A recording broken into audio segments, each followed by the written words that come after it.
Quer prova mais material do que uma mala de dinheiro? Do que as declarações que foram feitas, as contas que foram abertas? Apoiaria sim, Edilene, igual falei no início, eu quero um Brasil pacificado. Assista Zema debatendo com jornalistas. Nós precisamos pacificar o Brasil. Já demos anistia no passado para assassinos, já demos anistias para sequestradores, agora não vamos dar anistia nesse caso? Cabe mais uma pergunta, eu acho. Diga. Golpe, governador. Houve uma tentativa de golpe no Brasil e foi um processo, não foi apenas uma baderna. Houve um processo, isso está amplamente demonstrado pela Polícia Federal no inquérito, pela Procuradoria-Geral da República. E se essa tentativa de golpe tivesse sido bem sucedida, possivelmente muitas coisas não estariam acontecendo como estão ainda na normalidade democrática em que vivemos. Berta, eu acho que no campo jurídico existe, uma área cinza que é entre você ter a intenção de fazer algo e você realmente concretizar esse algo. Se você me desse agora um cheque de R$100 mil para mim levar para uma instituição de caridade, acho que seria uma atitude extremamente nobre da sua parte. Mas aí amanhã, na hora que eu vou entregar para a instituição, você me liga e fala: ô Romeu, não entrega não, que eu mudei de ideia. Você fez a benfeitoria ou não? Eu acho que você não fez. Essa procede, governador. Essa analogia não cabe ao caso, a uma tentativa de golpe. Porque quando a tentativa de golpe ela é executada e levada a cabo, como aconteceu em 1964, não haverá julgamento, porque, obviamente, o país entra num novo regime. Não é por isso que a lei, que inclusive foi sancionada pelo próprio ex-presidente, ela diz que tentativa de golpe é um crime. Correto. Agora, me diz uma coisa. Você idealizar alguma coisa, talvez esteja muito longe de tentar. Não idealizou. Aí? Desculpa, mas não é um debate de dois. Vamos deixar rodar. Pode dizer. Pode dizer. Então, aí é que está o que eu te disse. Agora, eu sou da opinião que não chegou sequer a ver. Pode ter tido uma idealização. Totalmente. Agora, eu sou um democrata, quero deixar isso muito claro, defendo a democracia, fui eleito pelo voto, confio no nosso sistema. Agora, me parece que está havendo um grande exagero em toda essa questão. Igual falei, nós precisamos pacificar. Parece que nós estamos tendo hoje um judiciário que persegue claramente quem é do espectro da direita. Isso está muito claro, interpretando com maior rigor. Aonde estão os presos do Petrolão, do Mensalão, todos soltos?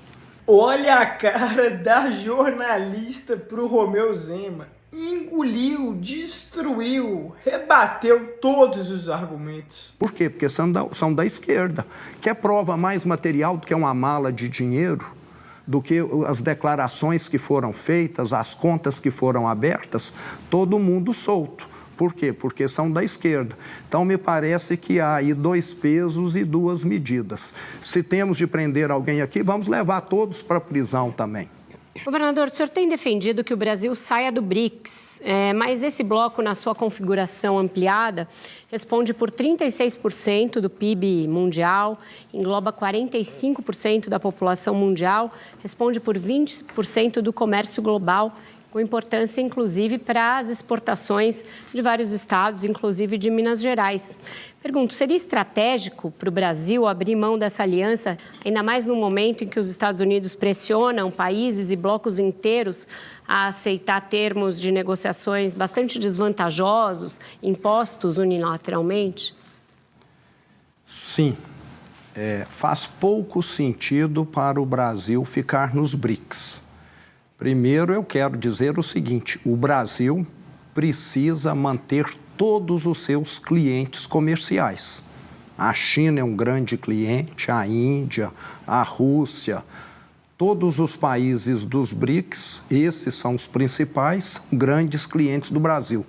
O Brasil tem um histórico de manter uma isenção em termos de relacionamento com os países de todas as regiões do mundo, que foi mudado por esse governo, que se aproximou de forma demasiada de países que nós sabemos notoriamente ditatoriais. E a maioria desses países que estão nos BRICS estão longe de ser uma democracia. Esse é um dos pontos. Alguém que está aqui prendendo gente por atos antidemocráticos, andando lá fora ao lado de ditador? Uai, eu não tenho cara de bobo, não. Será que o brasileiro tem também? Acusando aqui, você é antidemocrático, pega o avião e só encontra com um ditador lá fora. Vamos ter coerência. Esse é um motivo. Segundo, para onde que os brasileiros, e são muitos hoje que querem sair do Brasil, que estão desiludidos com esse governo, sonham em ir quando querem mudar para fora? Não são para países dos BRICS, não. A grande maioria quer ir para a América do Norte ou então para a Europa. São países que têm uma afinidade cultural, de costumes muito maior e que é o sonho de referência do brasileiro. Só para pegar esse gancho, governador, desculpa. Pois não. Você falou dos países autoritários. O senhor tem usado como modelo El Salvador, que é um país que está numa guinada autoritária muito forte, inclusive com características ditatoriais em muitas situações de perseguição a ONGs, à oposição. O senhor continua um fã de El Salvador, mesmo com essas características? Fábio, eu fui lá acompanhar, aprender sobre segurança pública. Não falei nada de regime eleitoral, político de El Salvador. Em termos de segurança pública, é um caso único no mundo. Não sei se teve algum outro país que, em 3 anos, conseguiu reduzir a taxa de homicídios em mais de 99%. E como eu estava dizendo agora... Mas houve um custo em termos de respeito a direitos humanos, por exemplo, né? Eu fui lá em comunidades, conversei com dona de casa, conversei com comerciante, conversei com estudante. Eles falaram, a minha vida aqui melhorou demais. E tem um dado que eu acho que demonstra isso. 300 mil salvadorenhos, Fábio, que estavam morando fora, voltaram para o país. Será que lá piorou ou melhorou? Aqui no Brasil, me parece que nós temos 5 milhões de brasileiros morando fora e gente saindo todo dia.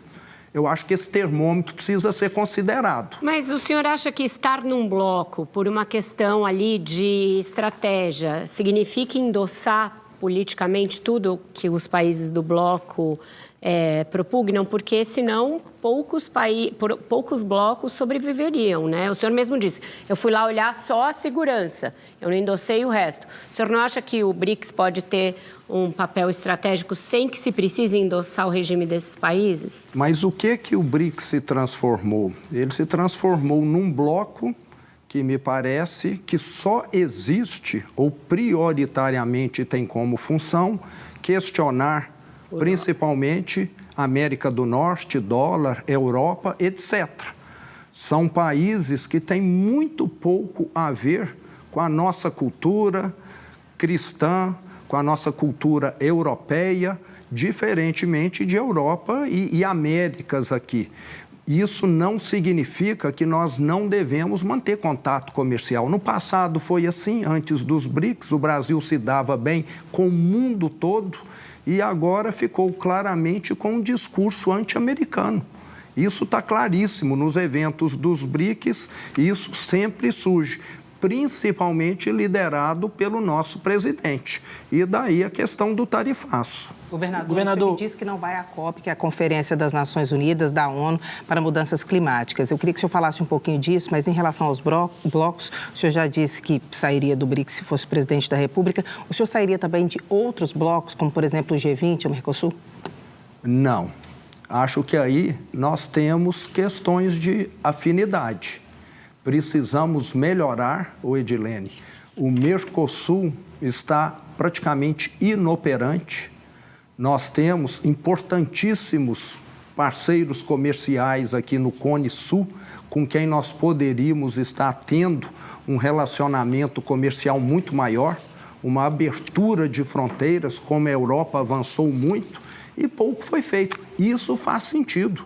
Seria bom para o Brasil, para a Argentina, para o Uruguai, para Chile, para diversos países que comungam conosco uma série de questões históricas, etc. Então, vejo que nós devemos estar mais próximo daquilo que tem sentido geográfico. Agora, nós vamos escolher países, queiramos ou não, que estão do outro lado do mundo. Não é impossível mandar carga de lá para cá e receber, como já acontece. Mas, prioritariamente, nós deveríamos dar essa atenção aqui. Diga, Ricardo. Espera só um minutinho, Edilene. Vereador, o partido do senhor defende desde a fundação uma ideia de uma economia, né, mais aberta, que a iniciativa privada participe mais da economia. Isso é uma defesa que o senhor sempre faz. Contudo, quando a gente olha o senhor e os demais candidatos à presidência na direita, o Ratinho Júnior conseguiu privatizar a Copel, vai fazer o leilão da Celepar agora em novembro, fez uma parceria público-privada na Sanepar, o Eduardo Leite vendeu a Corsan, o Tarcísio privatizou a Sabesp, o Caiado fez a venda da Celg Transmissão e o senhor não conseguiu fazer a venda da CEMIG e da Copasa, que era um desejo do senhor. O que aconteceu que o senhor não conseguiu e por que seria diferente na presidência da República? Bom, Ricardo, diferente deles, eu sou de fora da política. E me parece que eu acabo incomodando mais o establishment político do que eles. Fui eleito no primeiro turno em 2018 sem nenhum prefeito me apoiando. No segundo turno já tínhamos algum. Então, parece que esse fato de alguém que não é da política entrar na política causa um mal-estar muito grande. Ainda percebo isso, já diminuiu ao longo do tempo. Então, na minha primeira gestão, nós tivemos uma dificuldade com a Assembleia Legislativa, que está superada nessa segunda gestão, mas eu quero ressaltar aqui que nunca houve, Ricardo, um governo em Minas Gerais que vendesse tantas participações acionárias quanto nós vendemos. Light, Renova, Belo Monte, Santo Antônio, Elibras, Companhia Brasileira de Lítio, e eu posso te mandar uma relação de mais de 100 empresas que nós vendemos, aonde o Estado tinha uma participação que não dependia de autorização legislativa. E quem acompanhou aquela minha primeira gestão sabe que nós, inclusive, enfrentamos CPIs totalmente descabidas. CPI da CEMIG, procurar cabelo em casca de ovo. Mas para o segundo mandato, o senhor conseguiu uma aliança para a sua reeleição. Hoje tem uma situação mais confortável na Assembleia e ainda assim essas privatizações não avançaram. A coisa de ser de fora da política também acho que já não vale mais. Sim. Como desculpa, uma vez que o senhor está até querendo se candidatar a presidente. O que faltou mais, governador? Então, Vera, eu acho que ali em Minas nós temos, por parte da classe política, um apego, acho que de boa parte deles, não vou dizer de toda a generalização é muito perigosa, mas por parte de muito, a essas empresas que sempre serviram para atender interesses eleitoreiros. Quero te dar aqui um exemplo. Eu falei aqui da energia fotovoltaica, que no nosso governo saiu de 500 mega para 13 giga. O principal motivo de nós conseguirmos levar essa quantidade de dinheiro, 80 bilhões, só em energia solar, foi muito simples. Antes, a nossa empresa de energia, a CEMIG, só dava autorização para quem era amigo do rei. E esse amigo do rei, em vez de fazer o investimento, saía negociando essa autorização no mercado. Vendia por 5 milhões a autorização, não investia e embolsava esse valor. Quando eu assumi, Primeira coisa que eu pedi para o novo CEO da CEMIG, eu quero na internet o mapa de Minas com todos os locais onde é possível fazer conexão para poder construir uma usina fotovoltaica. E os investimentos vieram. E aí não precisava mais de algum político estar intermediando e tirando vantagem. Agora eu estou muito confiante, com o Propag, muito provavelmente, nós estaremos avançando nessas privatizações. Então, aquilo que não foi feito, muito provavelmente ainda será feito. Cibele, depois Berta.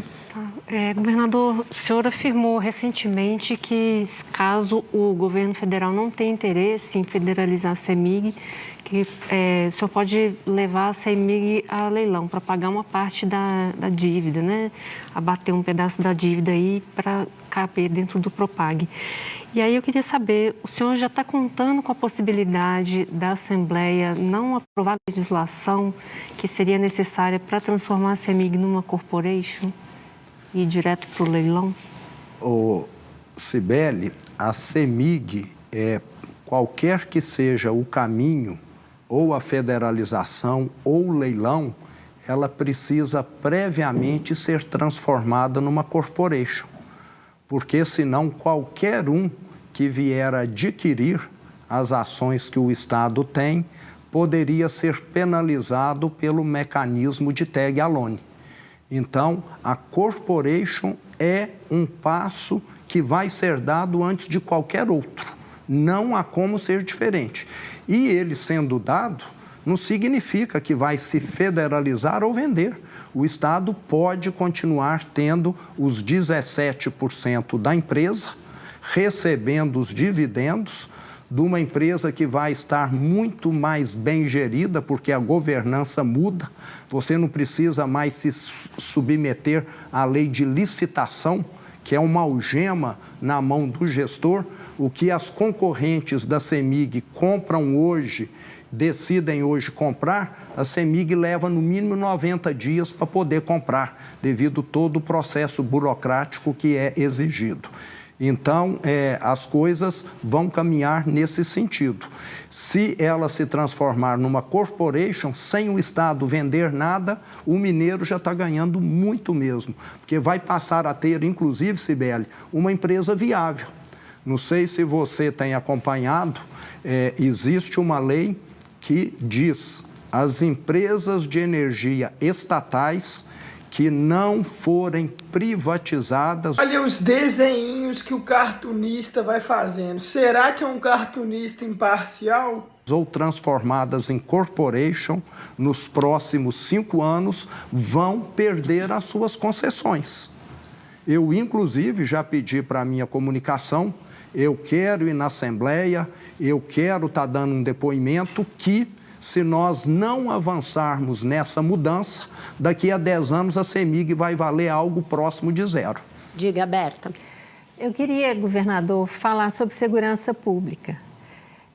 Os dados são do Fórum Brasileiro de Segurança Pública. Entre 2020 e 2024, os homicídios dolosos em Minas cresceram em 18%, em tendência contrária ao que aconteceu no Brasil, em seu conjunto, onde houve uma redução de 16,5% dos homicídios dolosos. Ao mesmo tempo, em Minas, a gente teve também, entre 2023 e 2024, um crescimento da letalidade policial em 46%. E crimes contra o patrimônio que no Brasil caíram entre 2023 e 2024 em 15%, em Minas caíram apenas 6%. E há uma crítica, governador, que a Comissão de Segurança Pública faz ao senhor na Assembleia Legislativa em relação ao efetivo da Polícia Militar, da Polícia Civil, do Corpo de Bombeiro, porque durante a sua gestão, de 2019 a 2024, esse efetivo caiu de 62.904 para, atualmente, 59.681. Ao mesmo tempo, os investimentos do Estado nesse período em segurança pública, eles são sempre muito menores do que o conjunto de emendas parlamentares, transferências, investimentos da União e outras fontes. Então, há uma crítica, eu gostaria que o senhor, como o senhor responderia aos seus críticos, de que Minas Gerais não tem uma política de segurança pública? Bom, Berta, acho que nós temos aí de estar considerando uma série de questões em tudo isso que você disse, né, que são uma série aí de números, de estatísticas. Como gestor do Estado, governador, eu gosto de olhar os números a longo prazo e a tendência. Se alguém, há 7 anos atrás, quando eu fui eleito, pesava 300 quilos e hoje está pesando 100 quilos, eu acho que essa pessoa conseguiu uma evolução considerável.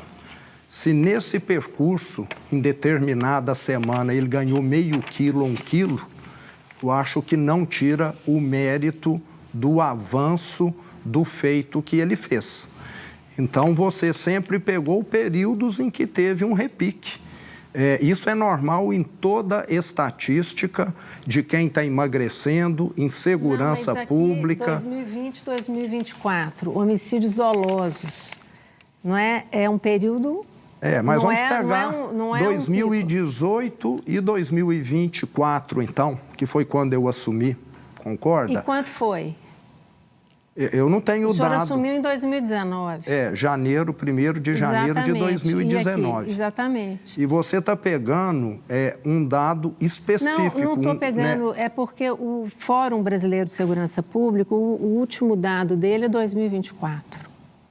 Tá, então, mas eu estou dizendo dando o seguinte... dado de um período mais recente. Nós temos quantos tipos de crime? 200 tipos? Você está pegando somente aqueles 2 ou 1 ali que teve... eu estou falando para o senhor que, inclusive, os crimes contra o patrimônio reduziram em Minas em 6%, mas no Brasil reduziram em 15%. Tá. Então, há uma crítica do senhor ao senhor na Comissão de Segurança Pública, porque o efetivo policial... no seu período, caiu, aí o seu período de governo caiu de 62.904 para 59.681. Então, tem menos policiais militares, menos policiais civis e menos efetivo no Corpo de Bombeiro. E a falta de investimento, inclusive, em alguns casos, o senhor sabe... Certo, a gente já ouviu a pergunta, governador. Sim. Olha que loucura, a repórter quer falar mais que o entrevistado. Meu Deus do céu! Como o senhor responde a essa? Então, deixa eu acabar de responder aqui. Nós tínhamos em todas as áreas de força de segurança, Berta, pessoas altamente qualificadas, militares, formados na academia, fazendo tarefas extremamente simples, que um jovem que sabe lidar bem com tecnologia pode fazer.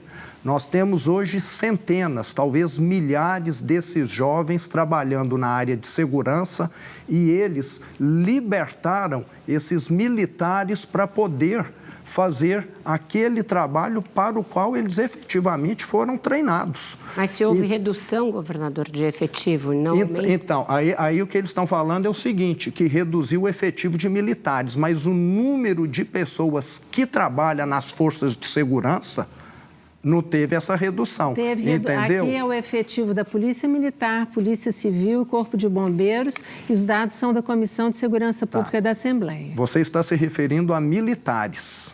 Agora tem essa parte administrativa que foi suprida com civis. E além disso, Berta, nós temos feito uso cada vez maior de inteligência. Prendemos lá, essa semana, ontem ou antes de ontem, via reconhecimento facial, que é a máquina que detecta um assassino lá perigosíssimo procurado há 2, 3 anos pela nossa polícia. Isso também não existia. a frota da polícia nunca teve carros tão novos como está tendo agora. Mas a denúncia é de que não tem gasolina, Vai, Zanini, vamos para pôr nos carros. Agora, na Assembleia eles falam, não há gasolina, as denúncias, não há gasolina para... Se nós compararmos os números da gestão do PT com os nossos, eu quero te passar um aqui, já que você está sendo cirúrgica... Mas é o senhor quem está governando agora, o importante, nós queremos que a segurança pública melhore no Estado. Queremos, estamos melhorando. O importante é isso, estamos melhorando. Em 2000 Eu queria mudar de assunto um pouquinho. Imagina você ir para uma entrevista e não conseguir falar de tanto que os repórteres e os jornalistas estão falando junto com você. É isso que está acontecendo. Se você me permite. Na semana que vem começa o julgamento do ex-presidente Bolsonaro, né? Pelo Supremo. O senhor já disse aqui que o Supremo persegue a direita, né? E, digamos, poupa a esquerda. Queria perguntar, o senhor acredita que é possível ainda para o ex-presidente Bolsonaro ter um julgamento justo, ou esse é um julgamento de cartas marcadas, e sendo condenado, como é a expectativa da maioria das pessoas, ele ainda seguirá como o principal líder da direita no Brasil, ou essa ascendência dele sobre a direita vai sofrer uma certa, digamos, desvalorização? Ô, Fábio, tudo indica, né, que esse tipo de julgamento tendencioso vai continuar, com toda certeza, dificilmente isso vai mudar nessa última semana.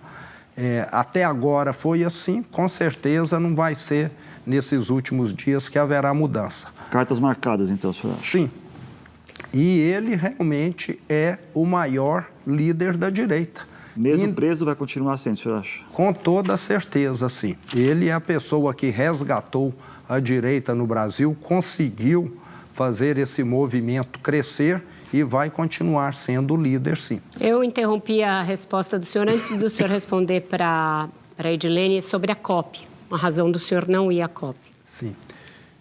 Bom, ainda não está 100% decidido, mas eu, que sou um governador que prego austeridade, a última coisa que eu vou querer é estar pagando uma diária de 20, 30 mil reais. Então, se for esse aí o valor, muito provavelmente Minas estará representada, Edilene, mas eu não irei. A COP é importante, vai dar visibilidade ao Brasil. As outras em que eu já participei, paguei hotel normalmente. Agora... O senhor falou com o Helder Barbalho, o senhor esteve com ele hoje, né? Estive com ele, sim. Ele está tentando organizar e espero que consiga. Não tem um quartinho lá para o senhor, no palácio lá de Belém? Não tem um anexo ali, uma suíte que o senhor possa usar, alguma coisa? Então, eu não conheço lá e não gostaria de ficar dependendo de governos. Em todas que eu fui, foi por conta pelo Estado de Minas, por uma questão de isenção. Governador, só aproveitando o tema, porque ele falou do palácio do Helder, o senhor lá em Minas não mora no palácio, optou por morar numa casa que o senhor paga o aluguel, né, lá na região da Pampulha. Se o senhor for presidente da República, o senhor pretende repetir isso lá em Brasília, não morar no Palácio da Alvorada, não morar num prédio público? Ricardo, eu não conheço a estrutura lá. O Palácio das Mangabeiras, em Minas Gerais, tinha vários inconvenientes, extremamente distante da cidade administrativa. E o ex-governador Pimentel só ia e voltava de helicóptero. Milhões por ano. 32 empregadas, garçons, governantas, pagas pelo governo do Estado. Um clube, aquilo lá funcionava como um clube, era almoço, banquete direto para os amigos do rei. E eu tenho uma vida austera. Não é porque eu sou governador que eu mudei nada. E e optei por isso.